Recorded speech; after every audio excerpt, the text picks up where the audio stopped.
Hi guys, another one. Welcome to Arapedia. So இன்றைக்கி வந்து பார்த்திங்கன்னா நம்ம கிளாஸ் 10 சிபிஎஸ்சியில் ஹிஸ்ட்ரி சாப்டர் 2 அதாவது நேஷனலிசம் இன் இந்தியாவில் எக்ஸ்ப்ளனேஷன் பார்ட் 5 தான் பார்க்க போகிறோம். ஸோ வாங்க ஃப்ரெண்ட்ஸ் வீடியோக்குள்ளே போகலாம். இப்போது ஸ்வராஜ் இன் பிளான்டேஷன்ஸ். இதுக்கு முன்னாடி நம்ம கூடம் ஹில்ஸில் என்ன நடந்ததுன்னு பார்த்துருந்தோம்.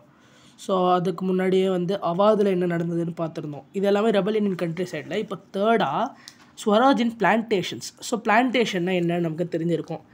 அதாவது ஒரு குறிப்பிட்ட இடத்துல ஒரே டைப் ஆஃப் பிளான்ட்டை பண்ணுறது தான், ஒரே ஒரு டைப் ஆஃப் பிளான்ட் ட்ரீஸை வந்து க்ராப் பண்ணுறது தான் வந்து பிளான்டேஷன்ஸ் சொல்லுவாங்க. ஸோ அக்ரிகல்ச்சர் பிளான்டேஷன்ஸ்னால் நம்ம வந்து ரைஸ் க்ராப்பே ஒரு பிளான்டேஷன் சொல்லலாம். அதுக்கெல்லாம் ரப்பர் மரம், ஸோ நிறைய பிளான்டேஷன்ஸ் இருக்குது. டிம்பர் பிளான்டேஷன்ஸ், ரெட்வுட் பிளான்டேஷன்ஸ், நிறைய பிளான்டேஷன்ஸ் இருக்குது. ஸோ ஒரு ஸ்பெசிஃபிக்கான இடத்துல லார்ஜ் ஸ்கேலில் மரங்களை வந்து நடுறது, அது வந்து நடு அறுவடை பண்ணுறதுங்கிறத பிளான்டேஷன்னு சொல்லுவாங்க. ஸோ அந்த மாதிரி பிளான்டேஷனில் ஸ்வராஜ் எப்படி வந்து நடந்தது, ஸோ அதை தான் வந்து இந்த வீடியோவில் பார்க்க போகிறோம். இப்போது workers too had their own understanding of Mahatma Gandhi and the notion of Swaraj. நோஷன்னா ஐடியான்னு அர்த்தம். அதாவது ஒர்க்கர்ஸுமே வந்து மகாத்மா காந்தியோட ஒரு ஸ்வராஜில் வந்து ஒரு டிஃப்ரெண்ட் டைப் ஆஃப் அண்டர்ஸ்டாண்டிங் வச்சுருந்தாங்க. ஸோ அவங்களோட அண்டர்ஸ்டாண்டிங் வந்து எப்படி இருந்ததுன்னா, ஒரு ரைட் டு ஃப்ரீடம் இருக்கணும், ரைட் டு ஈக்குவாலிட்டி இருக்கணும், அந்த மாதிரி இருந்துச்சு.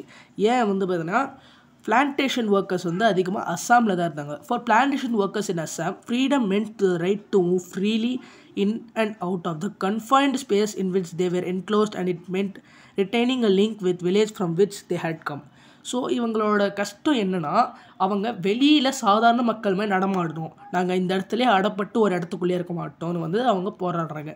ஏன்னா இந்த மாதிரி பிளான்டேஷன் வந்து நடத்துகிறப்போ அந்த பிளான்டேஷன்ஸில் இன்லேண்ட் இமிக்ரேஷன் ஆக்ட் ஆஃப் 1859ங்கிற மாதிரி ஒரு ஆக்ட் இருக்குது. ஸோ அந்த ஆக்டுக்கு கீழே வந்து பார்த்திங்கன்னா பிளான்டேஷன் ஒர்க்கர்ஸ்லாம் வந்து, அந்த பிளான்டேஷன் ஒர்க்கர்ஸ் இருக்காங்கன்னா அந்த ஸ்பெசிஃபிக்கான ஒரு ஏரியாவில் மட்டும்தான் அந்த பிளான்டேஷன் ஒர்க்கர்ஸ்லாம் இருக்கணும். அந்த பிளான்டேஷனில் தங்கி அங்கேயே அறுவடை பண்ணி அங்கேயே தான் வந்து அவங்க எல்லாமே இருக்கணும்.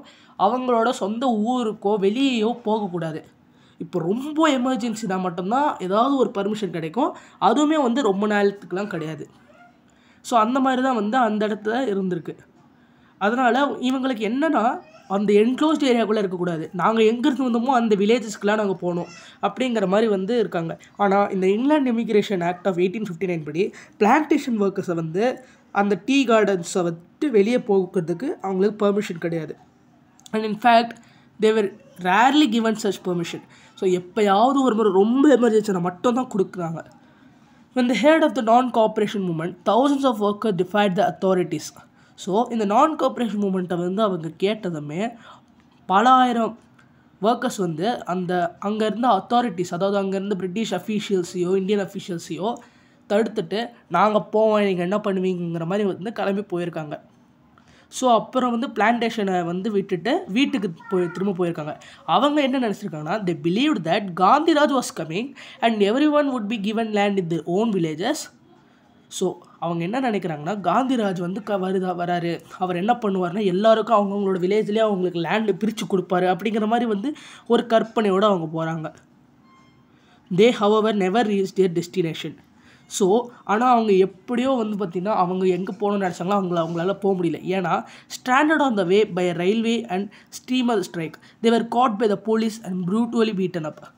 ஸோ அவங்க என்ன பண்ணுறாங்கன்னா, இந்த மாதிரி போகிறப்போ ஸ்டீமர் ஸ்ட்ரைக்காலேயும் ரயில்வேஸாலேயும் வந்து பிடிக்கிறாங்க. ஸோ ரயில்வே ஸ்டேஷன்லேயும் எப்படியோ வந்து ரயில்வேஸில் தான் போயாகணும். ஸோ அப்படி போகிறப்போ பிடிச்சிடுறாங்க. ஸோ போலீஸை பிடிச்சி அவங்க ப்ரூட்டலி பீட்டன் அப். ஸோ அடித்து எப்படி இந்த இடத்த விட்டு போகிறீங்கன்னு சொல்லிட்டு திரும்ப கொண்டு போய் அந்த இடத்துல வச்சுருப்பாங்க. The vision of these movements were not defined by the Congress program. They interpreted the term Swaraj in their own ways, imagining it to be the time when all sufferings and all troubles would be over. So இந்த இடத்துல இருக்கிற மூமெண்ட்ஸை வந்து நிறைய விஷயம்ஸ் வந்து நிறைய moments நடந்திருக்கு. அது எல்லாமே வந்து காங்கிரஸால் நடத்தப்பட்டதுன்னா இல்லை. ஸோ அவங்க வந்து அவங்களுக்கு வேணுங்கிற ஸ்வராஜை வந்து அவங்களுக்கு ஏற்ற வழியில் வந்து அவங்க மாற்றிக்கினாங்க. ஸோ அவங்க வந்து ஸ்வராஜ் எப்படி எடுத்துக்கிட்டாங்கன்னா, ஸோ அந்த டைமில் வந்து எப்படின்னா யாருக்கும் எந்த சஃபரிங்கும் இருக்காது, எல்லாம் அவங்களுக்கு ஏற்ற வழியில் வந்து இருப்பாங்க அப்படிங்கிறத வந்து ஸ்வராஜன் எடுத்தாங்க. Yet when the tribal chanted Gandhiji's name and raised slogan demanding Swatantra Bharat, they were also emotionally relating to all India agitation. So அந்த இடத்துல அந்த ட்ரைபல்ஸ் வந்து காந்திஜியோட பேரை வந்து யூஸ் பண்ணாங்க. அப்புறம் வந்து சுதந்திர பாரத்துங்கிற விஷயத்தை வந்து அவங்க வந்து கேட்டாங்க. அந்த ஸ்லோகனை தான் யூஸ் பண்ணியிருக்காங்க. ஸோ இந்த இடத்துல அவங்க எமோஷனலாக என்ன பண்ணுறாங்கன்னா ஆல் இண்டியாவை வந்து ஆட் பண்ணியிருக்காங்க. With acted in the name of Mahatma Gandhi or link the movement to that of Congress. They were identifying with the movement which went beyond the limits of the immediate locality. So அவங்க என்ன பண்ணியிருக்காங்கன்னா மகாத்மா காந்தியோட பேரில் வந்து act பண்ணுறப்போ அவங்க வந்து காங்கிரஸோட ஸோ அந்த லொக்காலிட்டி மட்டும் இல்லாமல் ஹோல் இந்தியாவை வந்து அவங்க கனெக்ட் பண்ணுற மாதிரி பேசியிருக்காங்க. ஸோ இதுக்கப்புறம் வந்து பார்த்திங்கன்னா நமக்கு ஒரு புது போர்ஷன் வந்து பார்த்திங்கன்னா ஆரம்பிக்க போகுது. ஸோ இந்த வீடியோ உங்களுக்கு பிடிச்ச லைக் ஷேர் அண்ட் கமெண்ட் பண்ணிவிடுங்க.